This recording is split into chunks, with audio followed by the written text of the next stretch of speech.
This is off of G-Men HQ. So it's a Giants-based website, but it has to do with the NFC East. And it's written by Matt Sidney, who has his opinion of the 5 worst moves by NFC East teams. And he includes the Giants in there. Okay. Starting at number 5, he thinks that the Eagles forgot winning in the trenches won them the Super Bowl. So what does he mean by that? They lost Josh Sweat. Gone. Arizona. He's an edge. They lost defensive lineman Milton Williams. Signed for a big bag with the Patriots. I believe he's making about $26 million a year. And then people talked about their offensive line being the best, if not the best, one of the best offensive lines in football, helping Saquon Barkley have such an amazing year. They lost Mekhi Becton. He's on the Chargers now. So did the Eagles botch it a little bit by abandoning what got them to the dance, which was winning in the trenches? I don't know if I'm going to kill them for this, because this is what happens every single year with Super Bowl teams. Other teams start circling around and coming in and trying to pick the carcass of the Super Bowl winner to try to reduce them and take their best players away. I think Howie Roseman has done enough with that roster over the last few years where, kind of like we have faith in Adam Peters here rebuilding this roster, I would have faith in Howie Roseman finding guys that are going to be cheaper, younger alternatives.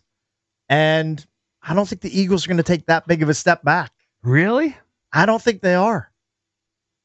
What's the consensus I'm not saying that they're going to repeat as Super Bowl champions, but I still think they have to be the favorite in the NFC East heading into 2025. They might be, but they just can't. I would agree with that. Just take enough hits to not be nearly as dominant. Then it opens it up for everyone. Maybe. I just feel like with whatever depth he's accumulated there and the players that they're going to add through the draft, that they'll be able to overcome these losses. They still have a really good roster, and they decided to, out of all those guys, to give money to Zach Bond. Right. So they did retain one of their guys. True. And they also gave Saquon an extension. So they just re-up Lane Johnson. They added like another year to his deal. I think so, yeah. So I think he's signed through 2027. Right. So like but like you said, you have to prioritize. You can't keep everybody. Correct. And you can't pay Milton Williams what he's going to make out on the open market. You can't pay Josh Sweat what the Arizona Cardinals were willing to pay him if you want to keep all of your other pieces intact. Yeah, I mean, when you win a Super Bowl, your top free agents are going to get paid, probably overpaid.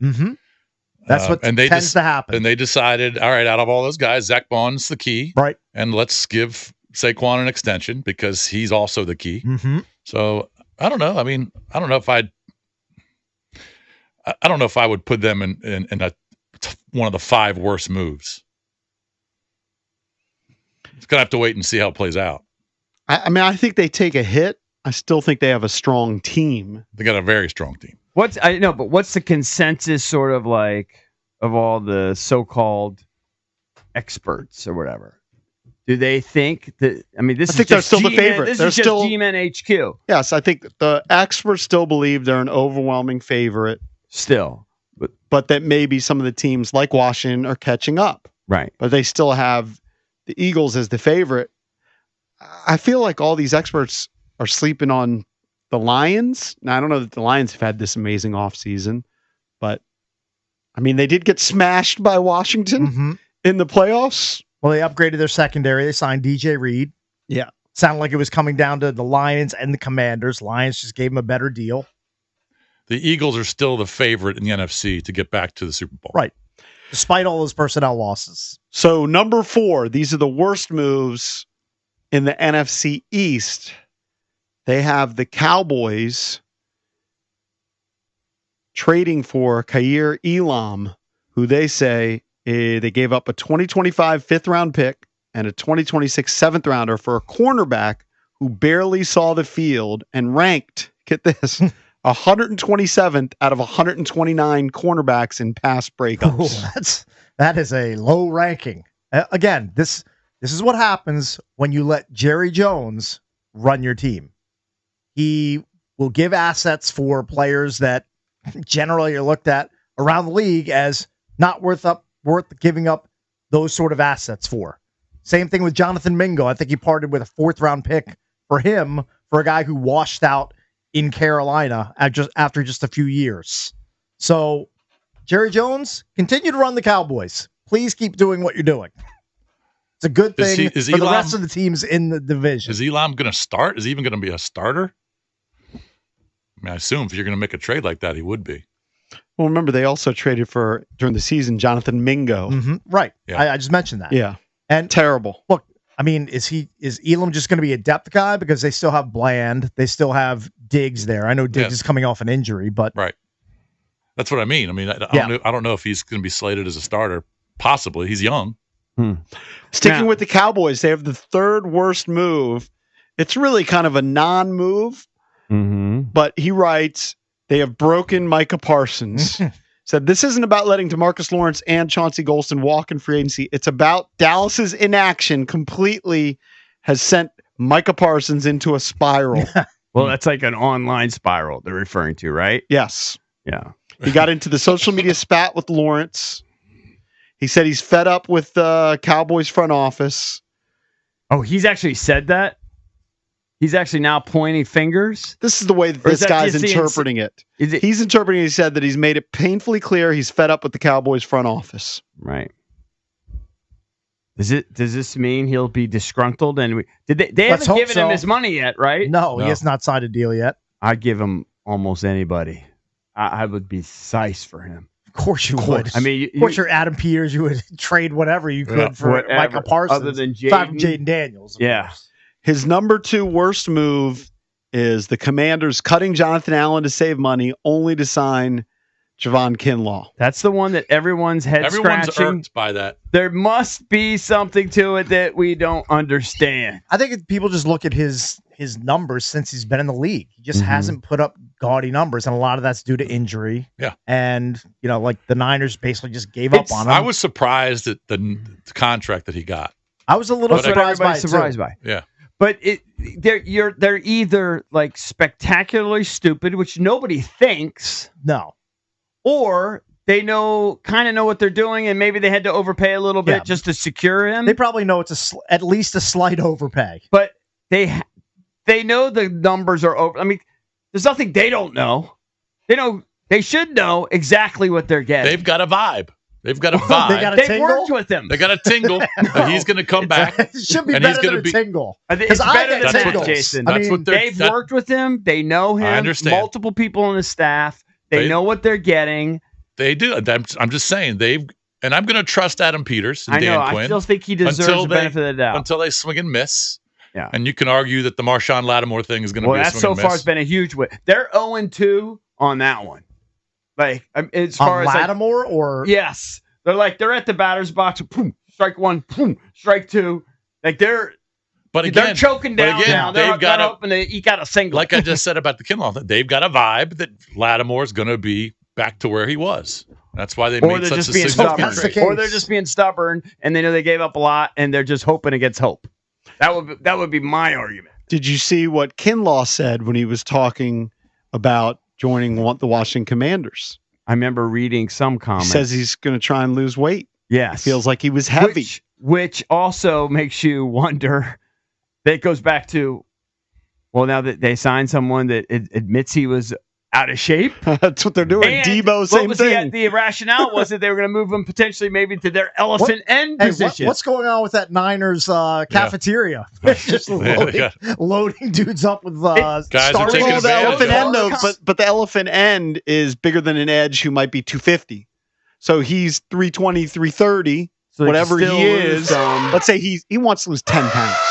So he gets down to 310. That elephant end would still be a lot bigger than a typical edge. I would guess for him, that's like 1.5 meals and 1 dump.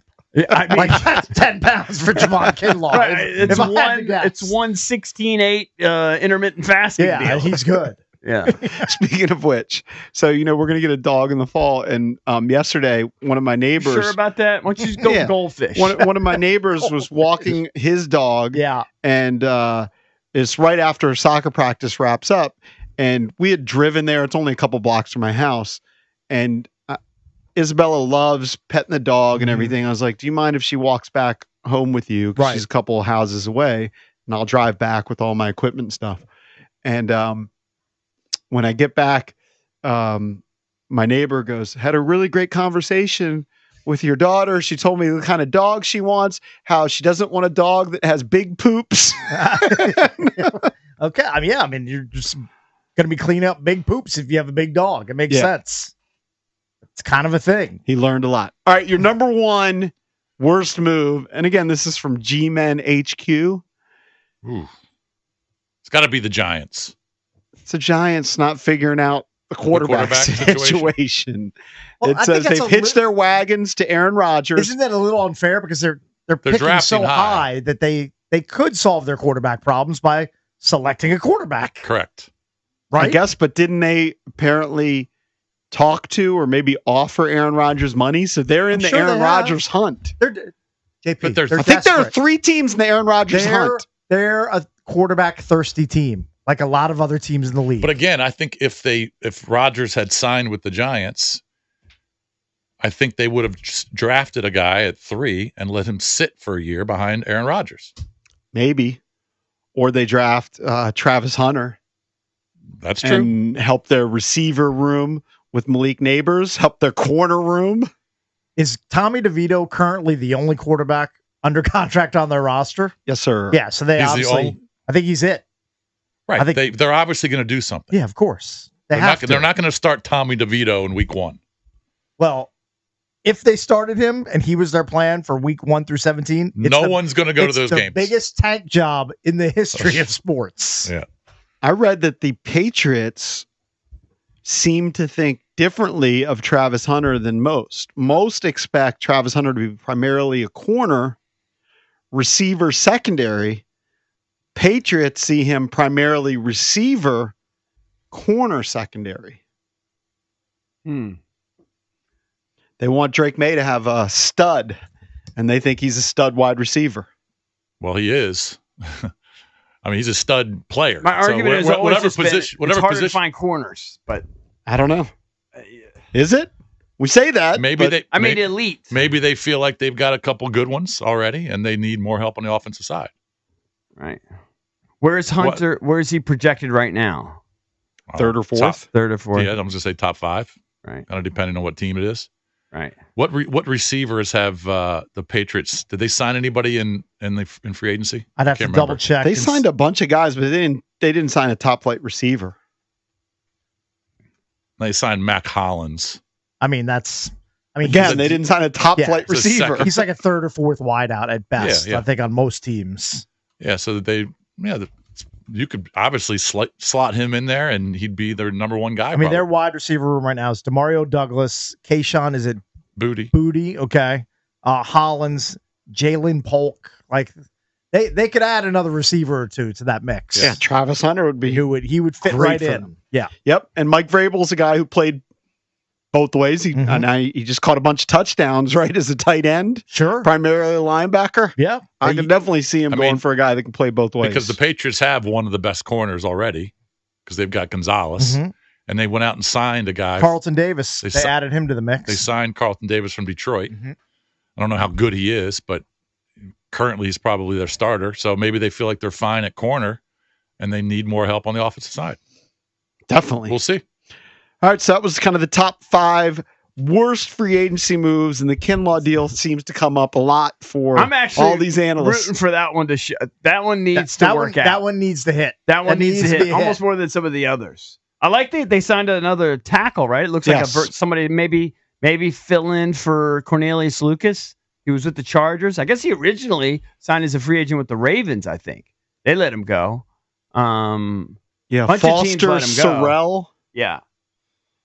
So supposedly coming out of high school, he played 11 games for the Chargers last season. Oh yeah, but it was only 40 offensive snaps. 47 on special teams. I think he played in 35 games total. He was with the Ravens. He made the practice squad. He's been a practice squatter. Right, but I think he does have 35 game appearances. I could be wrong. I see only 3 career starts. Yes. I don't see the total games, but I thought I saw 35. You might be right. What's interesting about him, and I know we got to go break, but he was like a 5-star, they say, coming out of high school. And then I think he went to Stanford and then had injuries. He did. And then he had COVID problems. And then so he's a guy who clearly has raw ability, or at least. Hey, he's a big dude, boy. Yeah, he just hasn't found his niche yet. But maybe he could be that versatile combo guy, depth guy that they're looking for. Maybe. Could help. We'll see. Added some depth. 6'7", 325. Remember, coming up at 9 o'clock, we'll get back from the NCAA tournament. Chris Caputo, GW's head basketball coach, joins us here on the Junkies.